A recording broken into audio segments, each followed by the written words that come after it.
This episode of Herm Schrader is proudly brought to you by Fox Factory Vehicles. Fox Factory Vehicles delivers the thrill with turnkey, hassle-free custom trucks and SUVs.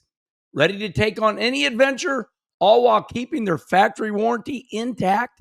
Build and price your dream ride today at foxfactoryvehicles.com. Fox Factory Vehicles, where performance meets precision. Supercharged. So here's the funny part, everybody. It took me 3 times to start that.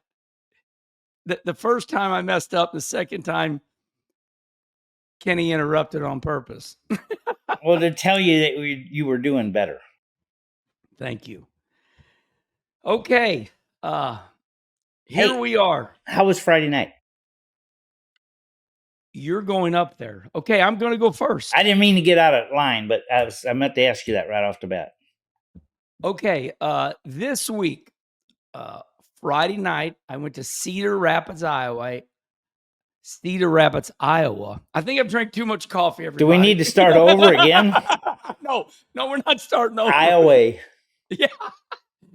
Friday night, I went to Cedar Rapids, Iowa at Hawkeye Downs Speedway. Now, what's interesting about this place is this is the house that Kenny Schrader built. No. I have never ran there. I mean, I've only ran there half dozen times. But you won a lot there. It worked out pretty good, but it's very historic. I mean, track's been there since 1900 something. It was dirt, and they paved it. And do you know what year it was when they paved it?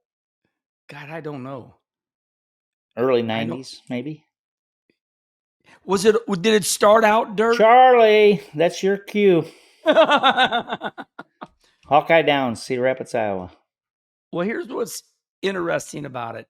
Landon Castle, the NASCAR driver, called me and said, "Hey, Dad, Roger's a successful businessman, 14 businesses, Kenny, in Cedar Rapids, ranging, you name it, trash companies and, you name it, all types of stuff. But he took over the fairgrounds and saved it.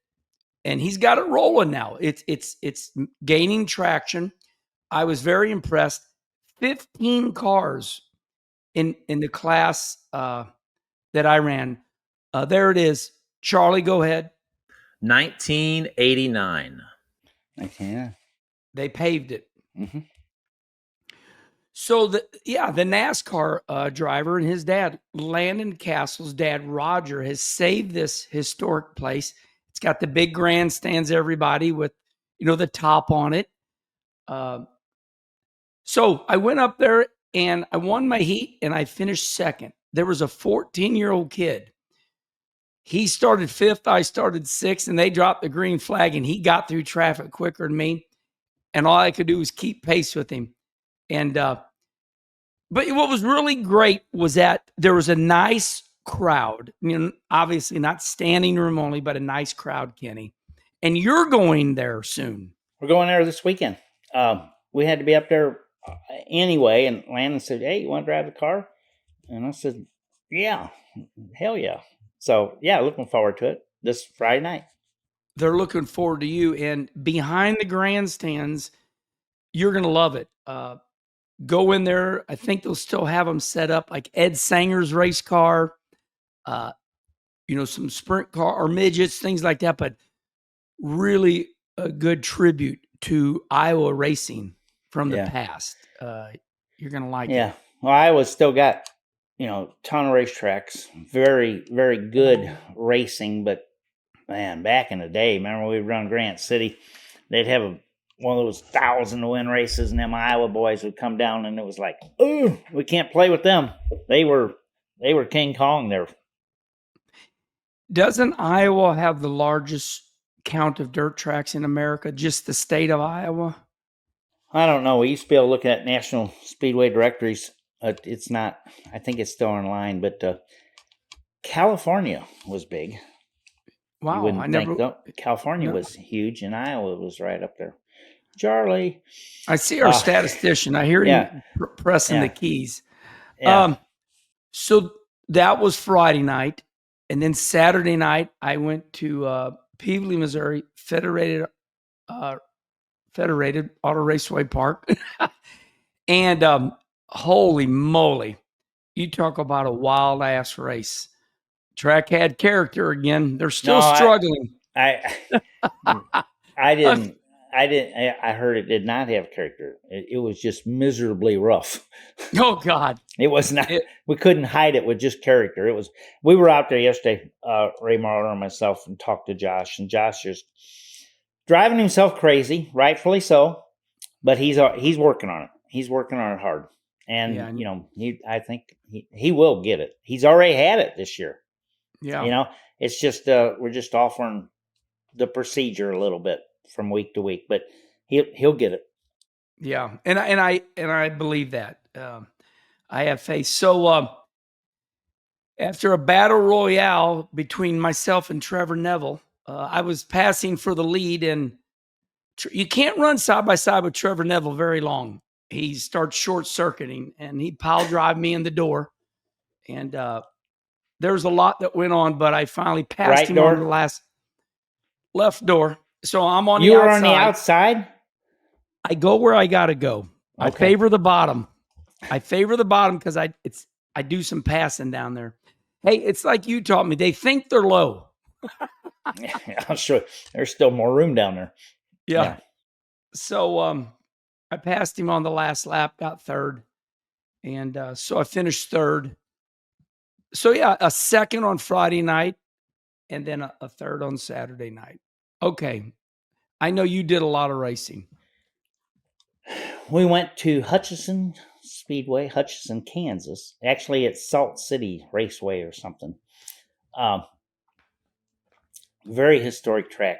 If you Google Hutchinson Speedway fire, 1974. Big. Really? Afternoon show, grandstands full, big grandstands full, and they just kept piling in on the start. Dusty, and they just kept piling in.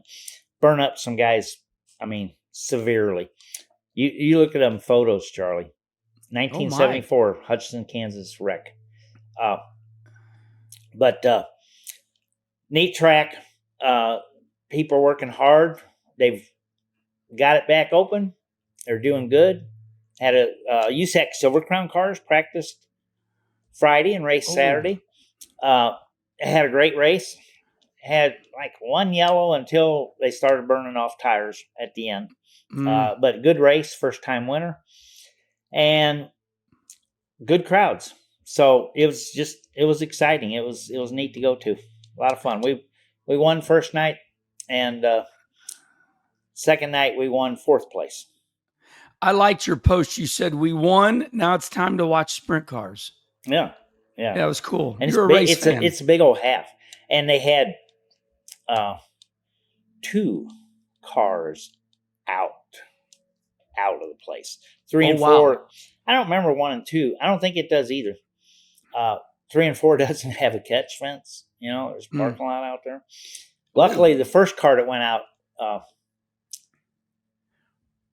by gosh, they had 2 out for the weekend. First car out, it wasn't bad. It didn't get to the cars in the parking lot because the trees stopped it. God, it's not funny, but... No, it's not funny. Yeah. But everybody was okay. It's kind of like the softball fields, Charlie.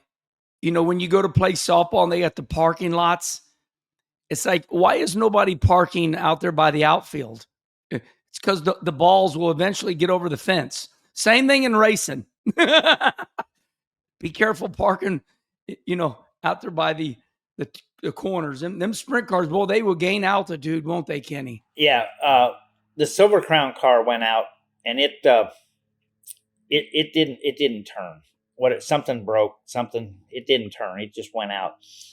They said the sprint car, I didn't see it, but he ran over a tire. Launching system, ran over a tire and just went out. Your T-shirt is gaining my attention. Is that Kokomo, Indiana? Kokomo. It was on the top left of the drawer today. Yeah. Us redneck dirt racers. Hey, It's funny when you see us dirt racers, it's like, where did you get that shirt with no print? Yeah. Everything, 99% of our clothing is, Yeah. T-shirts. Yeah. Charlie, okay. Okay, everybody, we're going to go back to what we talked about early. Coffee. Back to coffee. Yeah, I'm drinking coffee too. Yeah, but when we did the show at 5:00 last week, I didn't have to have coffee. Was that liquor you were drinking last week? Duh. Okay, go ahead. Charlie says Indiana and Florida for most dirt tracks. I believe Indiana, but Florida I don't believe. No.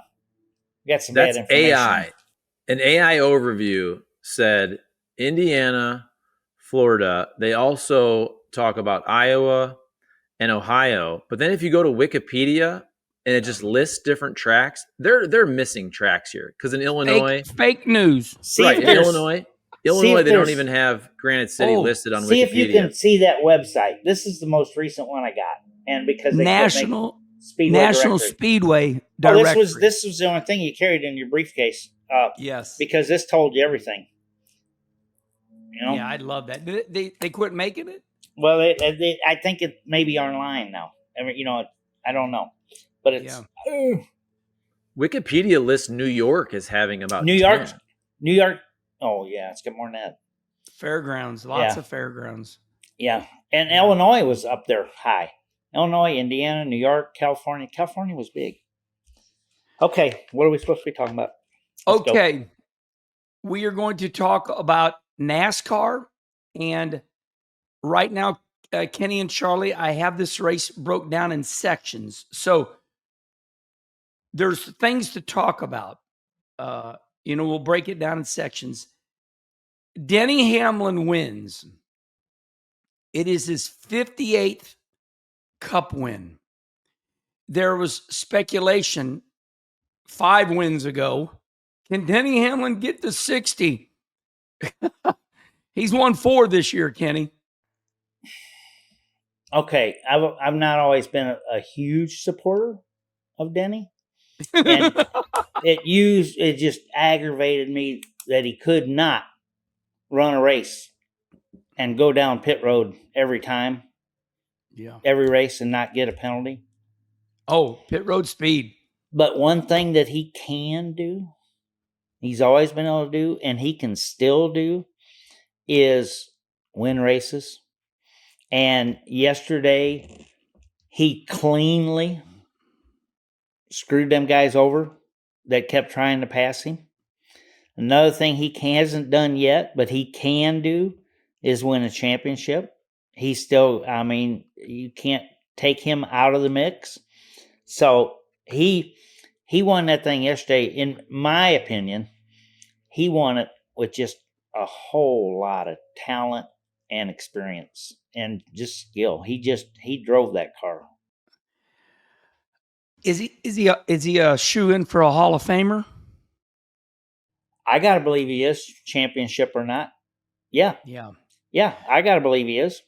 Yeah, me too. I was very impressed with how he restarted and let those guys get side by side with him, and he rolled that outside lane and come down that hill and just kept the lead. And he just did it. He got it done. When it was time to step up, he did. But he's just smart racer. Okay, we got this deal in sections, like I said.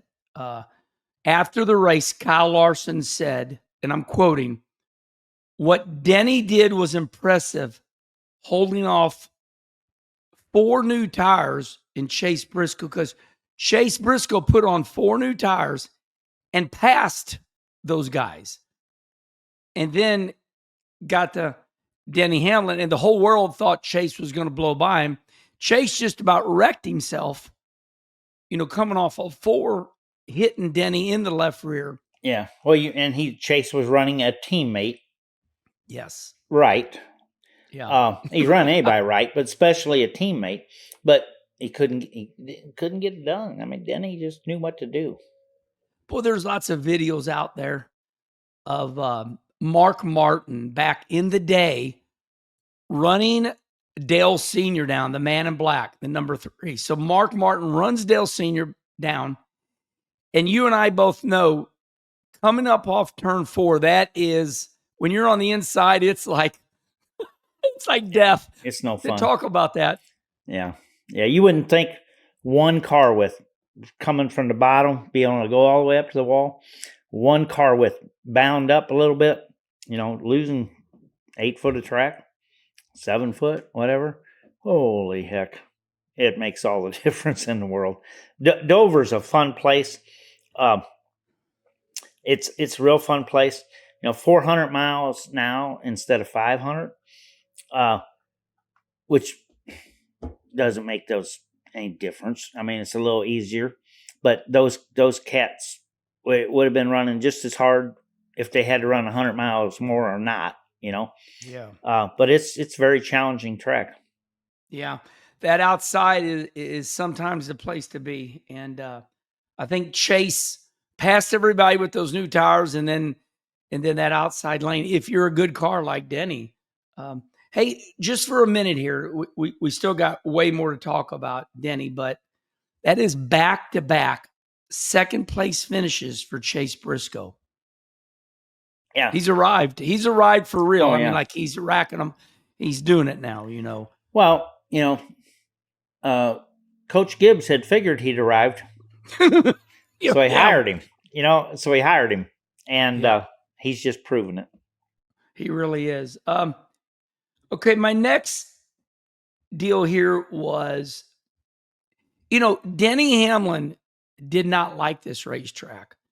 And Denny Hamlin, here's his quote. "It took me 12 years to figure this place out. I have to drive it differently than any other racetrack in NASCAR." You were good there, and there's great video out there. Tell me what is different about Dover compared to any other track? Oh, I don't. Man, you just get to any track you go to, you run a couple laps, and then you kind of figure out what you got to do. But Dover's so easy to drive down in that turn, so hard. And it's a Kyle Petty track. Back up your entry, get that thing when it lands, and then in that throttle early. I don't know. I listened to Denny an interview. He said watching Jimmy Johnson and Martin Truex and some of them guys that had a lot of success there, and just watching them, and he obviously worked hard at it, and he figured it out. I think we've talked about this before. Here's my experience. We talked about this last week. I never liked Dover. And I don't know if anybody listened to last week's episode, but it was Dale Earnhardt Sr. accidentally teaching me.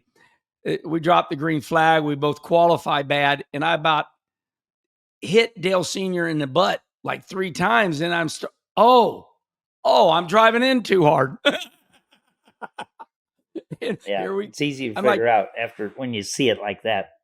Yeah. Okay. Clean race. Clean race. Clean race. Oh, yes. Well, it's in my notes here. Clean race. But who would have thought a rain delay would really add to the dynamics? I was incredibly impressed that NASCAR took 2 hours to finish 11 laps. I'd have thrown the towel in and say, y'all go home. But Kenny, they took 2 hours to finish 11 laps. I mean, kudos to them because it was a legit win. Nobody could say anything. Yeah, it was I think I heard 54-minute red flag or something. Is that all it was? Yeah. I think that's what I'm pretty sure I heard. And they had time, I guess, and I don't know all the TV stuff, but I guess they had enough time there because it had run so clean and stuff. And yes, the fact that, Denny was leading and Denny still won. Yeah. But it got a lot more interesting. It had like 3 restarts. Yeah. Chase had a shot at him. Briscoe Elliott had Bell wrecked. Yeah. Bell had a shot at him. Chase Elliott had a shot at him. Briscoe had a shot at him. Larson was there, second row lurking.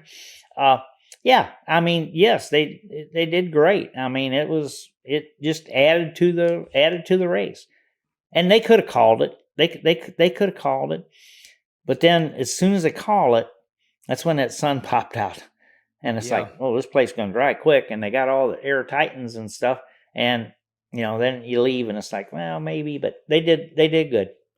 They do good. They do good 95% of the time. Boy, but the other 5%, everybody wants to crucify them. Boy, that's a whole nother subject right there. Yeah. But my reminder for everybody, there's a fact out there, and it's not even debatable. Out of everything in motorsports, and still the champion of the world is NASCAR. I looked at the TV ratings from last week, and we have been talking about this, but NASCAR, complain about them all you want, everybody. They are still by far, like, not even close, over 2 million views. Yeah, let's go champion of the U.S. Well, yeah, I know, but you knew I exaggerate. That's my job. Yeah, I know. You think the world is U.S. They don't race in the world. States. Yeah. They ran Mexico. Yeah, well, yeah. They run Canada. Yeah. But yeah, they got it going on. And okay, you could look at Dover and say, there's a lot of people there, but it sure in hell isn't full. I said, no, it wasn't. But you know how much more people, how many percentage-wise people were there than 5 years ago? I'm just telling you, it's coming back.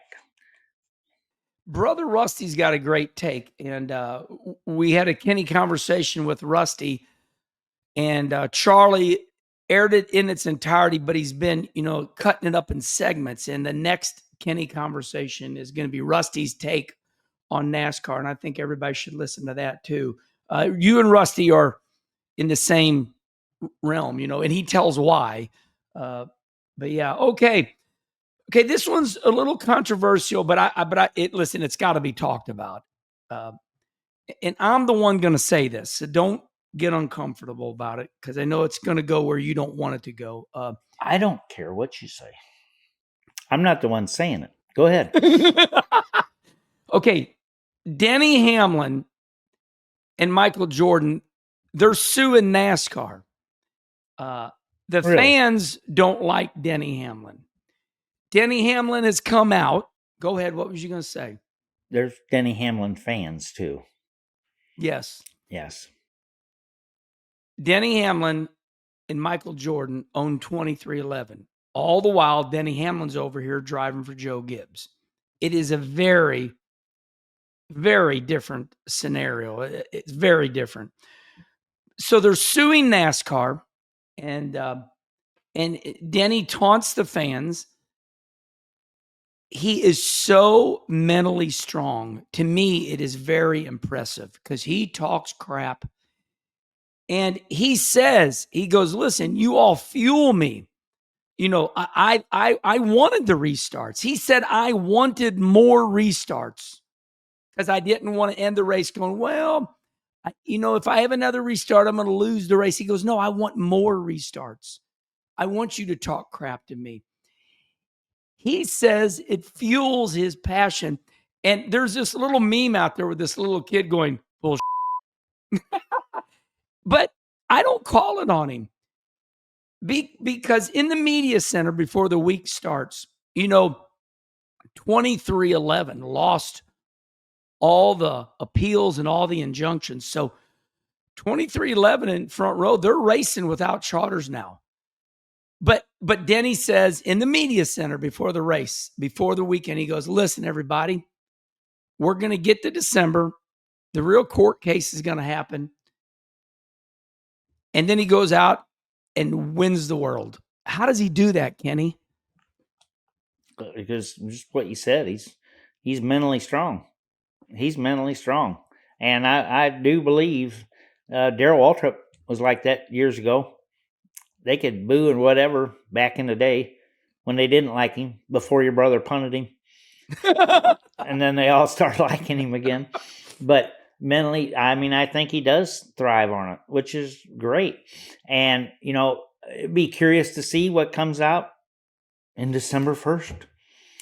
But we got a championship and a whole lot of races to run for then, so we'll just worry about that then.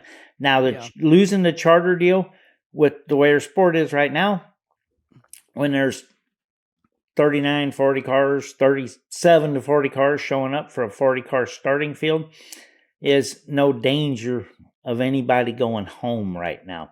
And if they do have 43 cars and 3 are going home, those last 4 spots are going to be decided by qualifying, which those cars should have plenty of speed to qualify over somebody that's just dropping in and runs part-time.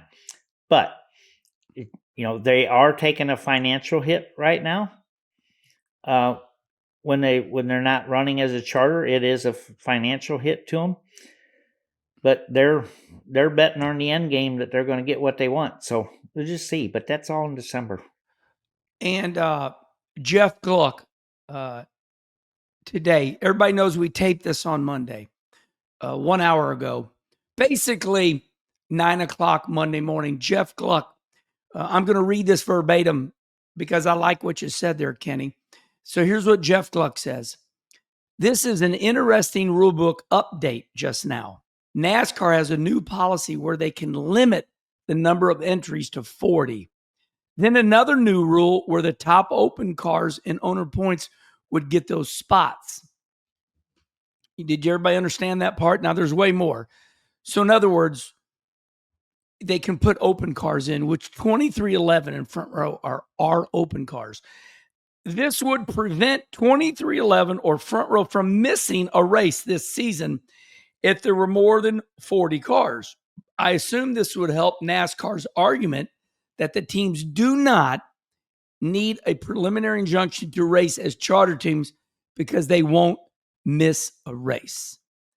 So that seems like goodwill and maybe a tactical move on NASCAR's part. But I just wanted to say that is breaking news on this Monday morning, that the rule book has been changed. And Jeff Gluck is the one that pointed out it is on his X account. Okay. Anything else to say about that, Kenny? No, I didn't want to talk about it in the first place, but go ahead. Right. But no, I know you got to, because that's a big deal. That was a big deal. They've talked about it for a long time. Should they be racing as charters? I never thought they should, but I'm not involved. But they didn't sign the deal, so you don't have a contract. Yeah. Okay, so Dover was a good race. Jeff Gluck's poll right now, 56% of the people say it was a great race. Other 44% no. That's 11,000 people. So Jeff Gluck is the king at that. It's pretty impressive. It's bullshit, but it's something we talk about. Yeah. But we've spoiled our people so bad with races that if they're not side by side, it's not a good race. Because that was a good race. And that makes me think about, and we talked about this before, but just a reminder, Monster Jam trucks,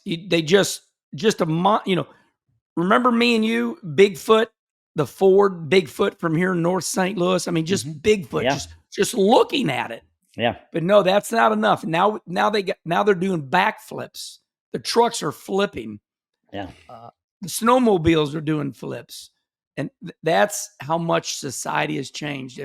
If you're not side by side and people aren't doing flips, wow. Okay, Kenny Schrader and Charlie, this one is unbelievable. Now we are moving on, everybody. We are switching subjects. Jokes? No. Okay. We still got more. A race within the race. The two ties, Ty Dillon, Ty Gibbs. Yeah. Out of everything, these two ties have outrun some of the best. Yeah. Head to head. Yeah, they finished ahead of them. Always de-bullshitting everything. Well, it's just Kenny Schrader, ladies and gentlemen. Yeah, no. They're the ones that survived.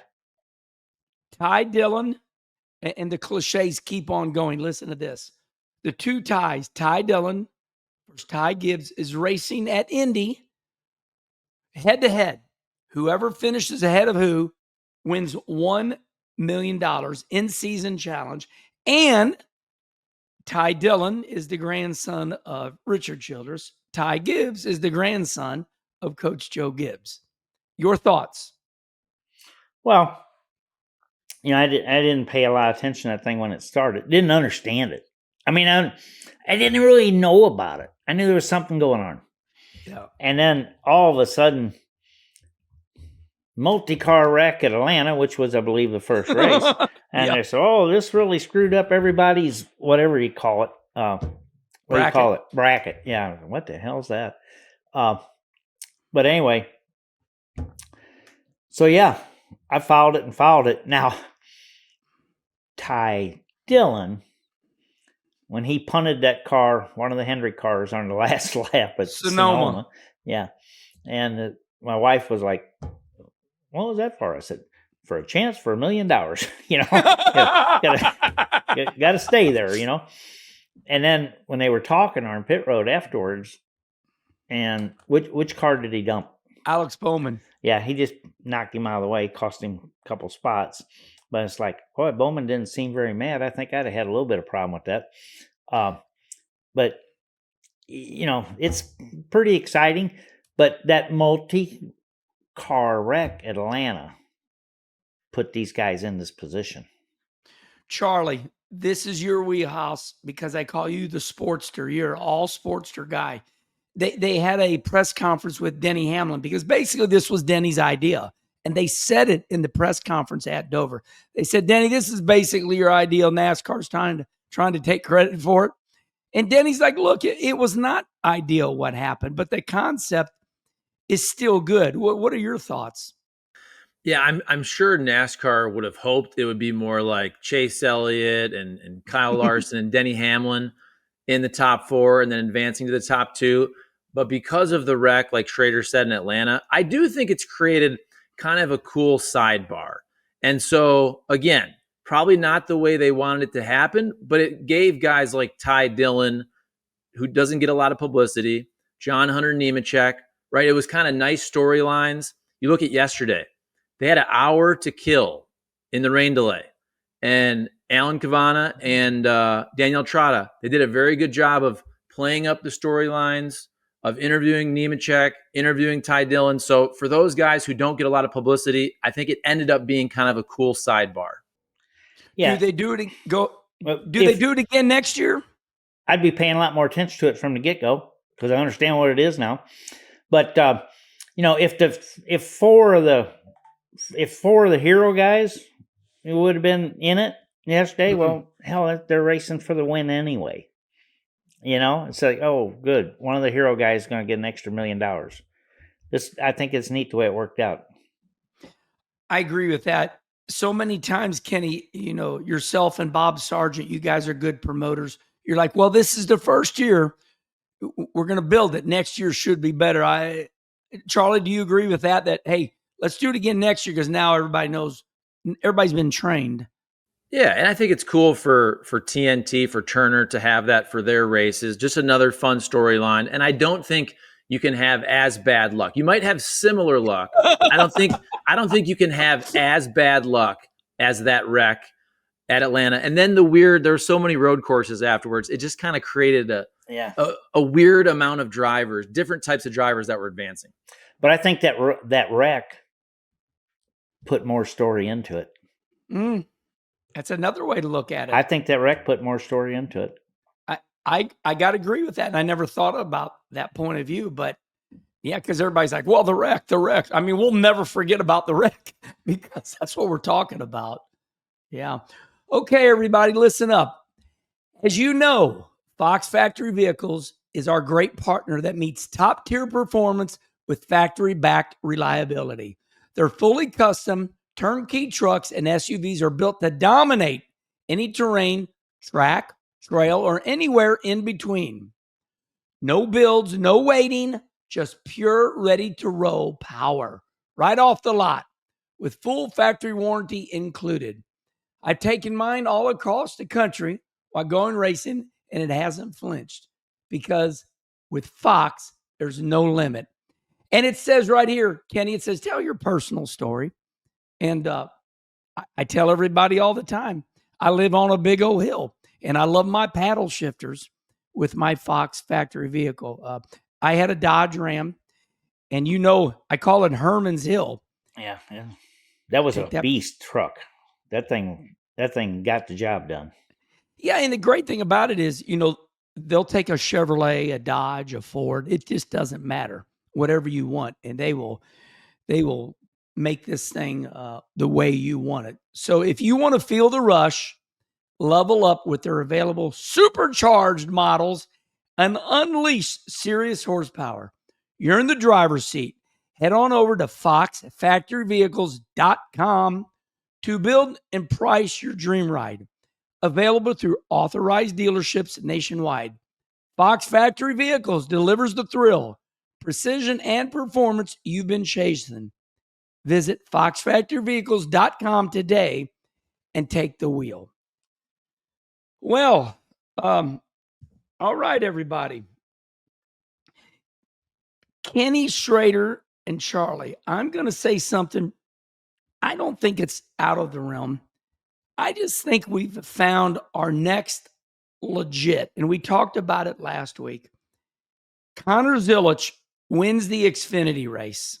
That's his 4th win.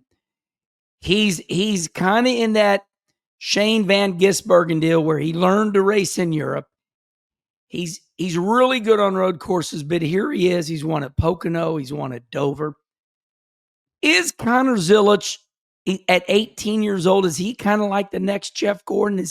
Because he seems to me like with the way NASCAR advertises, NASCAR feels he's not going to miss. Like Connor Zilisch is the next Jeff Gordon. What's your thought?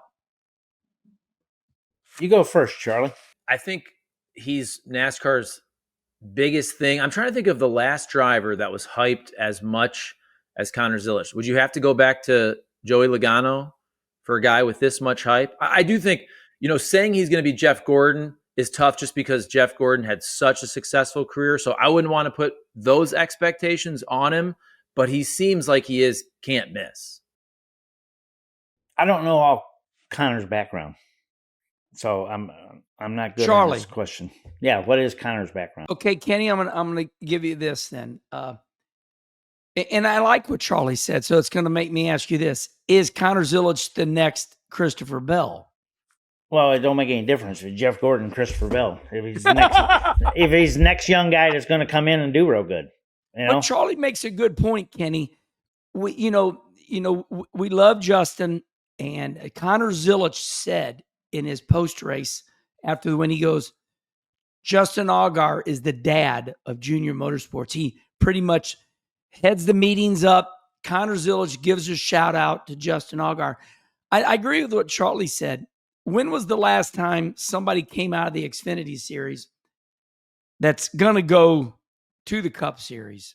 It looks like he's going to go with Trackhouse, right? That's why they got rid of Daniel Suarez. I mean, that's what everybody's saying. Well, you just said it. Yeah, but I want your opinion on it because everybody values your opinion because, you've done so much. He's obviously got a ton of talent, and there's no reason to think that he's not going to do good. We've had, and he's getting it done in the Xfinity series. We've had a whole lot of kids over the years that win 6 or 7 ARCA races, and they're not, in a year, and they're not here anymore for whatever reason. A lot of it is also funding, didn't get picked up, needed funding or whatever. But there's no reason to believe that he's not going to do real good going into the Cup Series. I'm excited to see what he does because he's already proven he can run. And he's just a, as you would say, he's a sweetheart of a guy. Man, I just really like him. Charlie, what did you find out about Connor Zilich's background?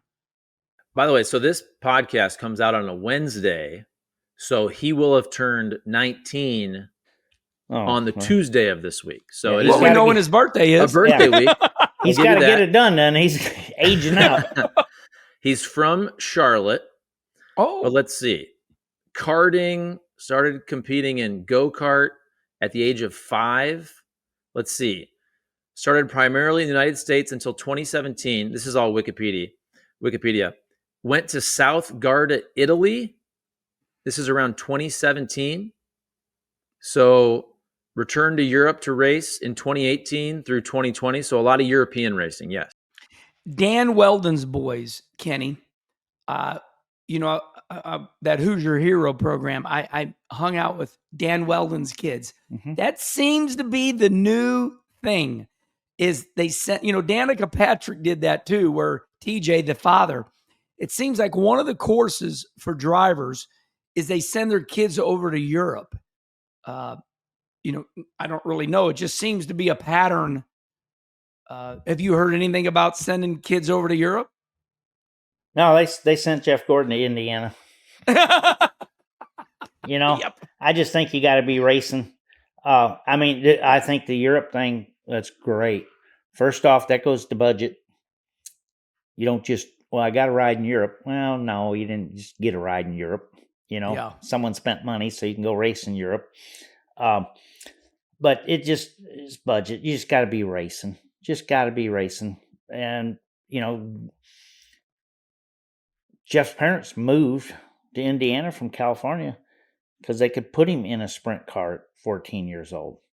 And I've heard Jeff say, my parents moved to put me in a sprint car when I was 14. I'm like, he kind of like, I don't know if they really like me that much, because they put him in a sprint car when he was 14. But Yeah. I mean, obviously, like I said, I don't know what Connor's won before. Yeah.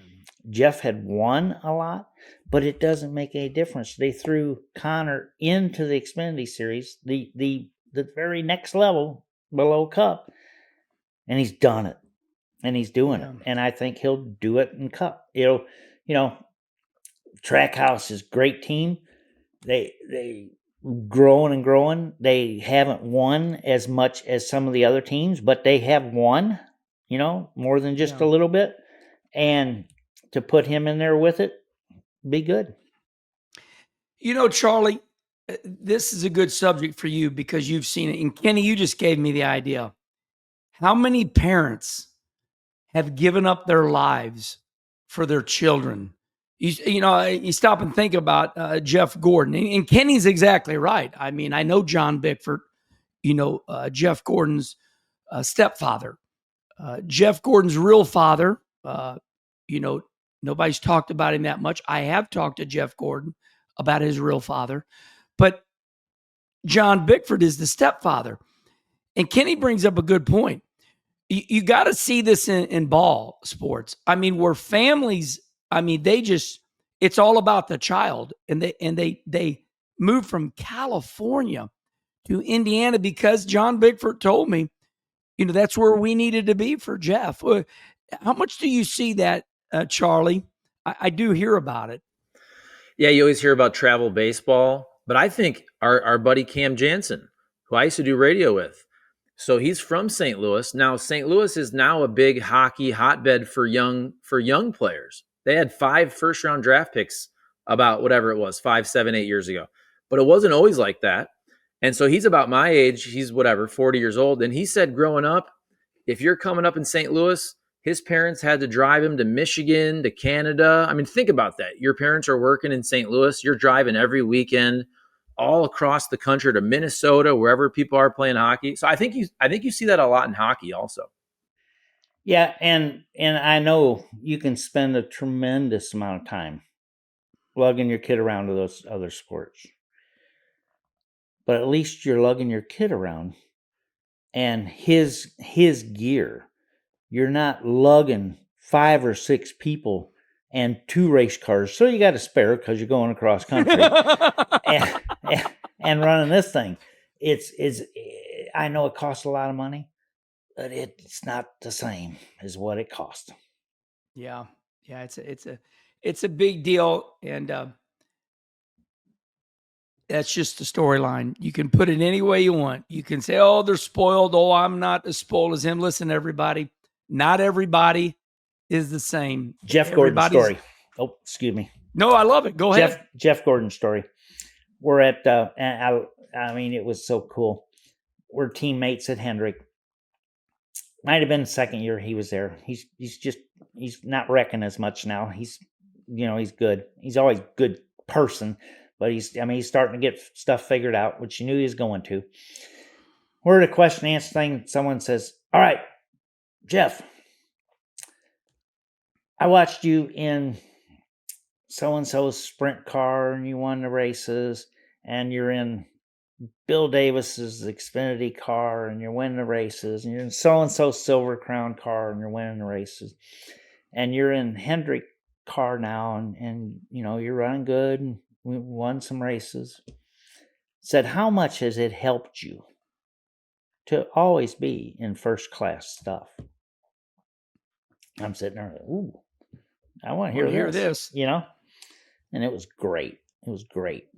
He said, oh man, he said, I've been so fortunate that I got to drive so-and-so's midget, Riley Hemley's midget, the IRP, which is the start of, Jeff Gordon and famous. I got to do that, and I got to drive this champ car, and I got to drive Bill Davis's car, and Daytona. I mean, Rick's now, with the DuPont sponsorship. But he said the only thing I can tell you is whether it was Raleigh's car at IRP in the midget or Silver Crown car at Indianapolis Fairgrounds, Bill Davis's car at Darlington, or Rick's car at Daytona. Every time I go down the back straightaway and we get ready to turn into 3, he said, I look around. He said, I'm the only one in there. Said, damn it, give me some credit, man. I'm doing it, And I just thought that was such a good answer because he was the one getting it done. Making pit stops, going through restarts. Getting it done. He's getting it done, and Connor's getting it done. Yeah. Go ahead, Charlie. Okay, just fun question on this topic because I was looking it up. So Jeff Gordon, his first race, 1992 Hooters 500 Atlanta. Doesn't get his first Cup win, though, until 1994 Coke 600. So the question is, because Connor ran his first Cup race this year, right? His first Cup race was Coda. Coda, yeah. So because we're comparing him to Jeff Gordon, do you think, will Connor Zilisch get a Cup win by 2027? That would kind of match him with Jeff Gordon a little bit.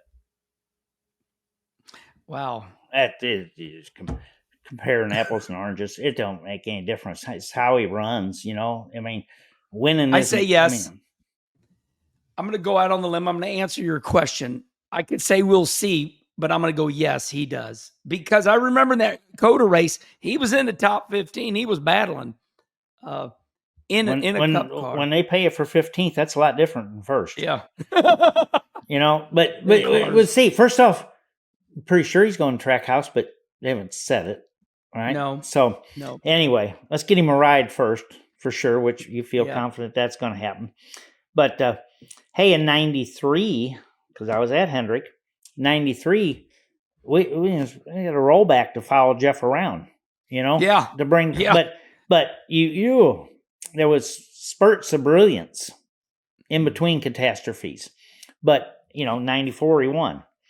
And then it was like, oh hell, there's no stopping him now. But he's got a lot of talent. Let's see what happens. Yeah, and I want to say this. I don't think I've ever witnessed close up, because I'm friends with Jeff like you are, but I don't think I've ever witnessed so much talent in my entire life out of anybody ever. Because Kenny, you and I can make another hour show out of this, where it's like, oh, put Jeff Gordon, later, and hit. Oh my God, the talent this kid's got. I've seen it time after time again. We went to Winchester for a late model race, and he got in some car, but I've just watched him where we're like, I can't even get up to speed. And Jeff's like, what? I've just seen too many times this, And he's Jeff said he didn't have Tony's talent. Tony says he doesn't have Kyle Larson's talent. they're good. Who's the next one? Yeah. Oh, good point. Yeah. Is it There's Connor always Zilisch? they're always coming. Okay, everybody. We are done with NASCAR, and boy, we got some dirt racing to talk about. So, switching subjects, everybody. Kenny Schrader. Let's start with the Kings Royal, but let's go 2 days before that. Thursday night, Kyle Larson wins $100,000 at Eldora in the high limit race. Let's go to Tuesday night. Okay. High limits. I'm sure it was high limits at Attica. Okay. And I'll be offering all the names. But four drivers this week. 4 drivers we took. I got to get it right. 4 drivers. Yeah. 4 drivers we transported this week to the hospital. Because them sprint cars are going. So what? Far. So okay. I got it lined up, everybody. We're going to talk about David Gravel. We're going to talk about Eldora. We're going to talk about Brad Sweet. So Amy Long is, I got brain fade. Well, your age, you'll start getting Hold on right here. What's his name? Casey Kane. Okay. Wow. Hey, that was entertainment right there. Yeah. Okay. Amy Long is married to Casey Kane. And I'm following up. Wouldn't her last name be Kane then? Yeah, but she's kept her. So I'm showing for everybody on Dirty Mo. I'm showing this to Kenny and Charlie. She's kept her name Amy Long. People do that on social media. So she just hasn't. Her name is Amy Kane, I guess. But talking about what you're talking about. She is married to Casey Kane. And I'm just going to go on to what this family was thinking about with transporting all these drivers to the hospital. You can see it starting to ramp up. Amy Long, Casey Kane's wife, says, so unnecessary. How many drivers do we need to send into the wall? Fix the track. Then the next one. We've got a massive rut here that's probably junked 20 race cars this week that nobody wants to address. So we're talking about Amy Long, everybody, married to Casey Kane. And then she says, I always speak up when the safety of the people I love is threatened. I watch races with my heart on the track. With so many high-speed risks, to not try to control what is a dangerous track condition is negligent. Life, career-changing injuries, and team resources, money were wasted. Now, Casey's probably telling her, honey, back the off. You're getting stupid. And then this goes on and on and on. So then Brad Sweet, it's ugly. Brad Sweet just wrecks violently in turn 1, and they hit him right in the door. And he goes to the hospital. So you've seen this movie. We've been killing people. We've been sending them to the hospital. Why this week? What happened? Eldora had a little character getting into one. I don't know. It wasn't a big, I don't know what it was. It was like a swale or whatever. It got them moving. You know what? When you have a dirt track, you'll have holes in it every now and then. It just happens. Eldora is typically one of our best surfaces. It's a big, fast track. It doesn't take as big of a hiccup in the track surface there to show up because of the speed they carry. But since they started running sprint cars and midgets and all that stuff, they've been taking people to the hospital, and they're going to continue to do it no matter how. The first one we had this week wasn't from track at all. It's from one car hit another car because they were racing on the last lap to see who was going to be in the feature or not. It happens. So I pretty much, I listen, you and I are as close as we can get. And I remember everything you say because I admire you. I feel like you've always limited your liability, even though you're a little bit of a daredevil, because I'll watch you get in those champ cars and I'm like, what the hell is Schrader doing? But you never did go this route. And you just said a little bit ago, and I do like what you said. You said, well, and you were joking. You said, Carol and John Bickford must have not loved Jeff Gordon that much because they took him sprint car racing. So I think sprint car racing, I'm going to go first. I think sprint car racing is exciting, and I love them. I love those guys. But I think it's the most dangerous car in the world. What do you think? Oh, about in the world. What do you rank as the most? I mean, what do you rank it as? Short track racing, it's right up there. Wing or no wing, it's right up there. They are so much safer than they used to be. So much safer, and they continue to get safer. But back to anything, when they make you put on fireproof clothing, they make you put on fireproof clothing to strap you securely in a steel cage. Yeah. A steel cage, and put you in the seat that you can't move, and then tether your head to your shoulders. You got to think that, you got to think there's a chance something's going to happen, or they wouldn't do all this stuff.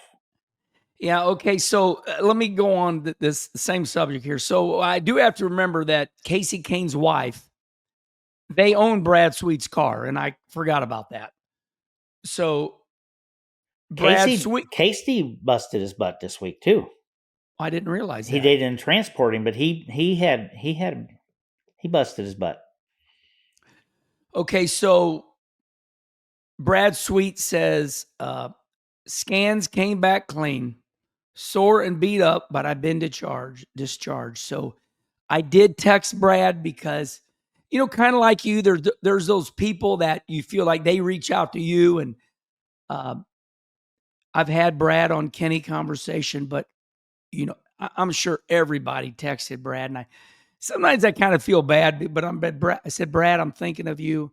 I'm happy you're okay. And I got back a simple thank you. So yeah, it was a very dangerous week for sprint car racing. They transported, like Kenny said, 4. Yeah, and I don't know everybody. Now Tyler got an operation, got a steel rod. Oh installed. My God! Listen, that is my sponsor. That is Jennifer and Richard Marshall, and Jennifer and Richard. They have been texting me, letting me know what's up. They got some drivers they're going to fill in for Sunshine. Tyler Courtney, that's his nickname, Sunshine. This poor guy now, he's going to have rods in his body the rest of his life. So does that make you stronger? God, oh man, I tell you, everybody I know, they start putting those rods in. The next thing is, pills from pain management, and just all my respect and love to Sunshine. Love you, buddy. Praying for you. I know you're laid up in a hospital, and that was a big one, Kenny. What else about that? No, that's just, it happens. Now, track had a little character. The fastest way was through the hole, or the swale, or whatever it was. Yeah. But the fastest way, was through it. So that's what you do. You run through it. So let's first of all, let me let everybody know that the winner of the Kings Royal, Anthony Macri. Okay, what do we have? 2 or 3 races at Eldora. We had the high limit race, which was 4 races. High limits was Wednesday, Thursday. World Outlaws was Friday, Saturday. I'm sure that's right. Yeah. Yeah. 100,000 Thursday, 200,000 Saturday. Yeah. So here's where we're going to go with this. I'm choosing this. I'm going to pit them against each other for fun. Now, everybody, we're having fun. Charlie, make sure if you do this, We're having fun. So now we've got the High Limit Series versus the World of Outlaws. And here's why. Because on the last lap of the night before the King's Royal, Kyle Larson, now Johnny Gibson calls it this. We're coming to the checkered. Kyle Larson throws what Johnny Gibson calls a dirty slider. And boy, it was close on David Gravel. So when the checkered flag comes out, David Gravel spins Kyle Larson out. They slow up. Gravel ends up getting Kyle Larson spun out. Now, Kyle Larson gets on X and has the picture there where David Gravel and Kyle Larson are spun out. They're both looking at each other in their race cars. Kyle Larson says, here's David Gravel and myself figuring out David Gravel's contract for next year. For him to come 2027. It said 2027. Yeah, we're figuring David Gravel's 2027 contract out to come out where the real competition is high limit racing. We had ASA versus All Pro back in the day at Nashville. We had the North versus the South years ago. Kenny, is this good for sprint car racing? I'm old. I don't like it. Okay. But they obviously have their reasons for another series, and I'm not gonna, that's their deal. They can do whatever they want. There was no series stuff at Eldora. Everybody was there. They just had all the best race car drivers all 4 nights. So they really did. Yeah. Well, because everybody's there. Because I think the Outlaw guys get like 4 nights that they can run other stuff, and everybody saves 2 of them for Eldora because you're going to be there for 4 nights. So, whatever. That goes back to, that's the same category as the 2311 lawsuit. Yeah. World Outlaw Late Models and Lucas Oil Late Models, 2 different series that run 2 different schedules. And both do good.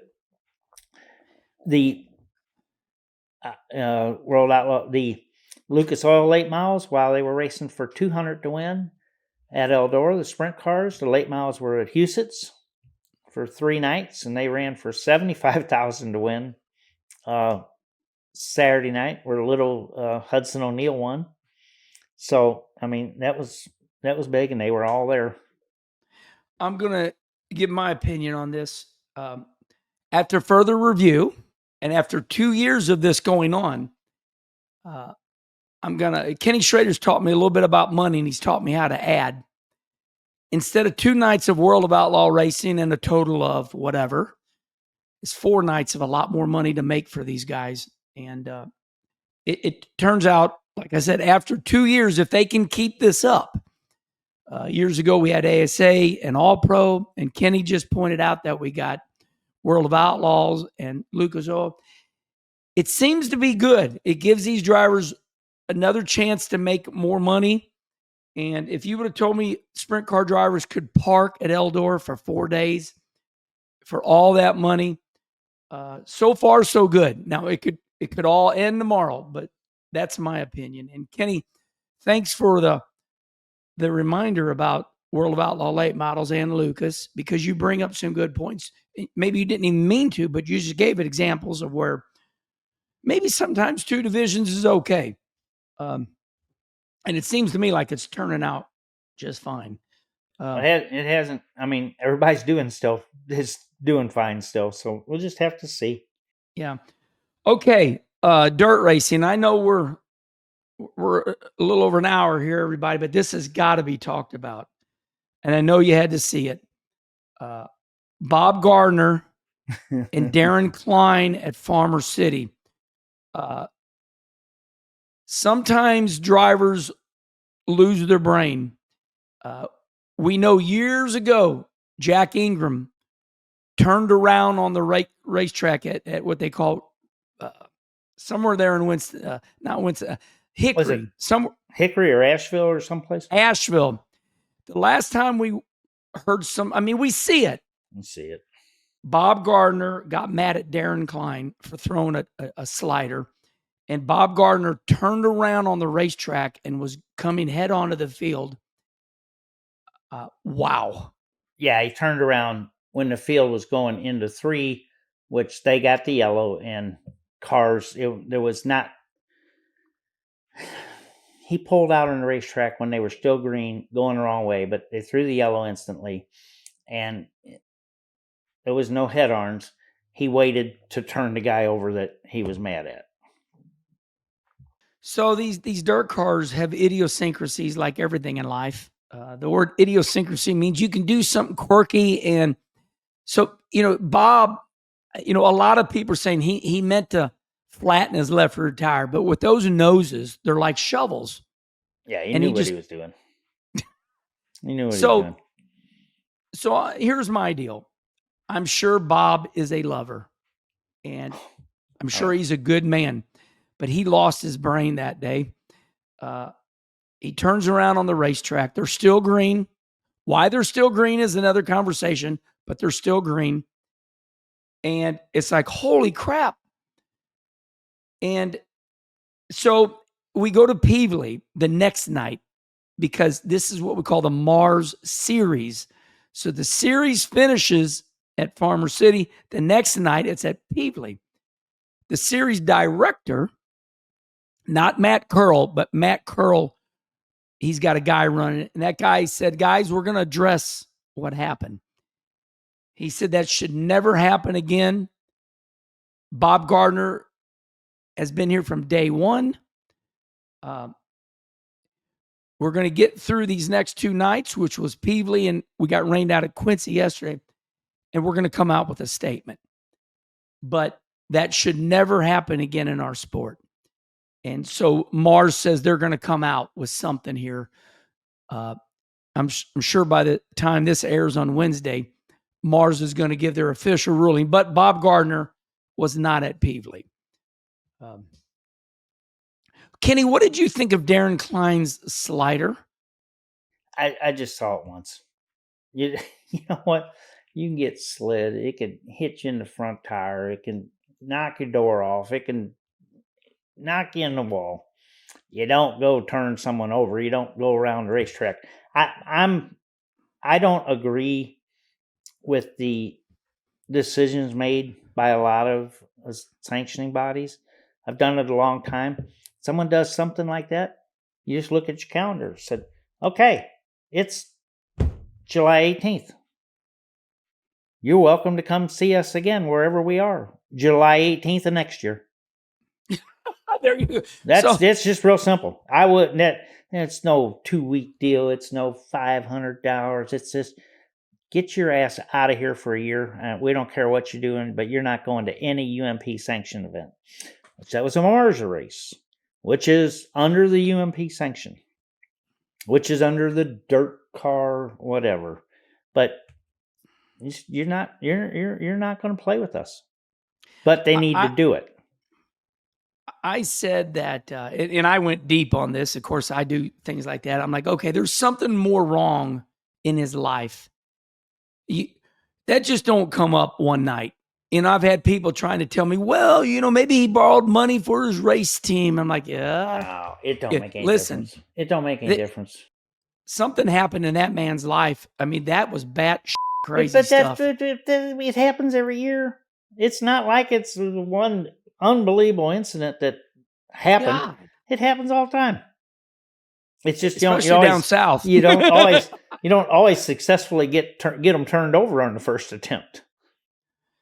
Well, I've given my disclaimer. I'm like, I'm sure Bob's a good guy, but it's very apparent he needs to take some time off and relax, because that is, man, what happens if that car catches on fire and Daryn Klein would have burned up? And I mean, you turn cars over, I understand you call him tipping. He climbed in with a fire suit on because he knew there was a chance something was going to happen. And everybody forgets about that. Dick Trickle said it's 50% your fault. Yes. Because you decided to come on the racetrack. This one might be more than 50% his fault because we got to go back to what made Bob so mad. Yeah. Yeah. Well, I've been given sliders my whole life, and I'm like, I better not stay here. I guess I'm a wimp, because when I see it coming and it's not going to clear, I let off and I try to roll under them. That's not a wimp. That's self-preservation. That's Thank common you. sense. It was a great compliment to me. Thank you. Yeah. Okay, that was a very ugly, one of the ugly scenes we've seen in dirt racing in a long time, and we've addressed it. Okay, Charlie. Jokes. All right, here we go. First, before the jokes, got to always tell people about the merch line. You got the hats, the shirts, the hoodies. It is shop.dirtymomedia.com. All right, we got to get some more jokes from the viewers and listeners also. But these three I got off the internet. So here we go. I got three. Here's the first one. My wife called out to me from the other room. Do you ever get a shooting pain across your chest, like someone's got a voodoo doll of you and they're stabbing it? I said no. She said, how about now? This thing's not working. Pretty good. Okay, joke good. number 2. A 60-year-old millionaire got married to a 20-year-old model. When his friends asked him how he did it, he said, I lied about my age. They then asked, so you said you were 40. He answered, no, I said I was 90. Yeah. So he can Less die years. and she can get the cash. All right. Less years. Here's the last one. Did you know that William Shatner once tried to start up his own lingerie company for women? Unfortunately, Shatner Panties turned out to be a terrible choice for a brand name. Shatner Panties. She shat in her panties. There you go. 3 jokes. That's good stuff. Okay. What are we missing? Where are you racing this weekend? Cedar Rapids, Iowa, Friday night. I'm going up to watch the Silver Crown cars at Indianapolis Wednesday night at IRP. Oh. Because it's Indy week. Oh. And then Thursday, I'm not racing. I'm going to go somewhere and watch. Working my way, because I'm being the motorhome. Working my way towards Cedar Rapids.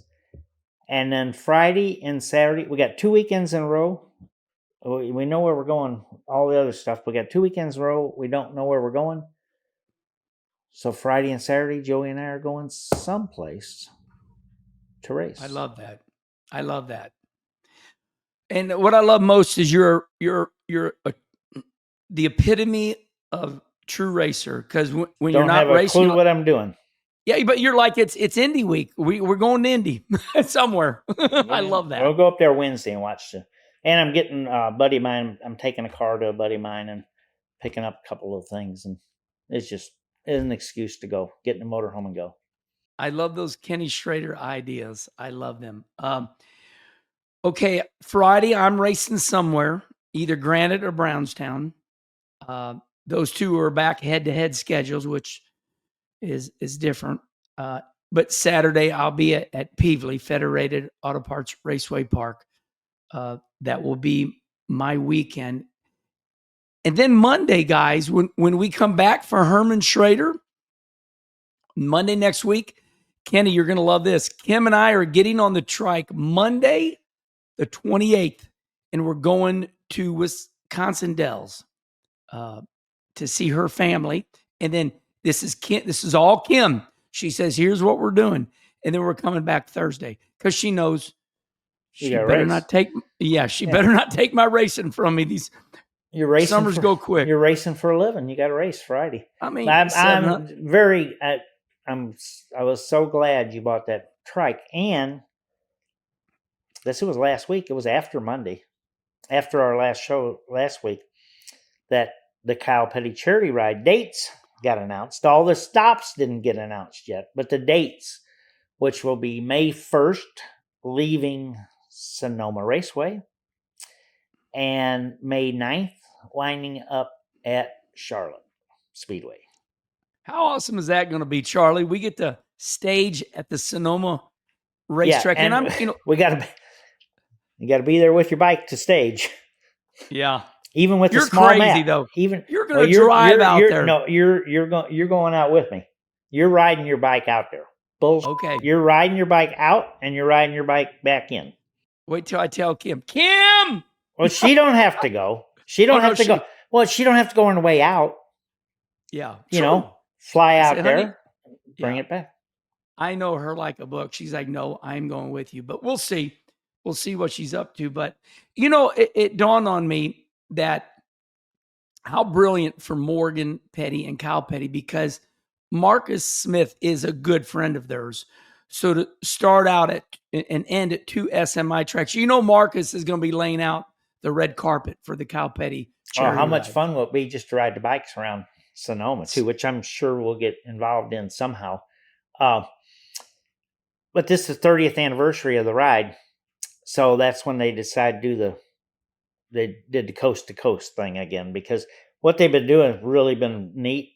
But I think from everything I hear, like every 5 years they do the coast to coast, which Charlotte isn't the coast, but it's damn close. When you start at Sonoma, it's close enough to the coast.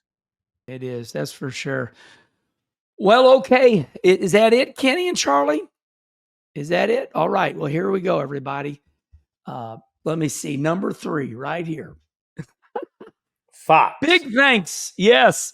I got 3 reads, 1, 2, and 3, and I got them lettered. And I looked at one. I'm like, no, not that one. Is this Number one off 3. to your? If you're holding it off to your right, hold it down low in front of you and see if you can see it. You want me to try that? Try okay, it. Try it down low in front of you. Hey, this will work. Oh, I never thought of that. Thank you, leader. I'm just checking.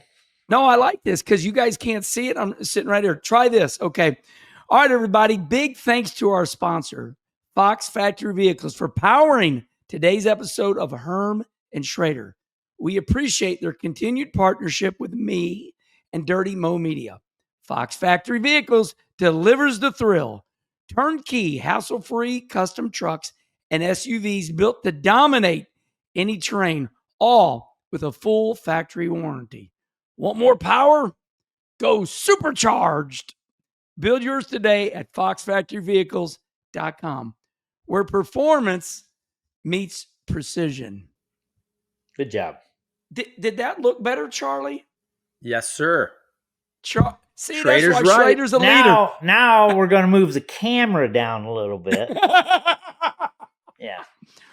Well, Fox Factory Vehicles delivers the thrill. Until the next Herm Schrader show, everybody, we'll see you next time. Bye. See ya.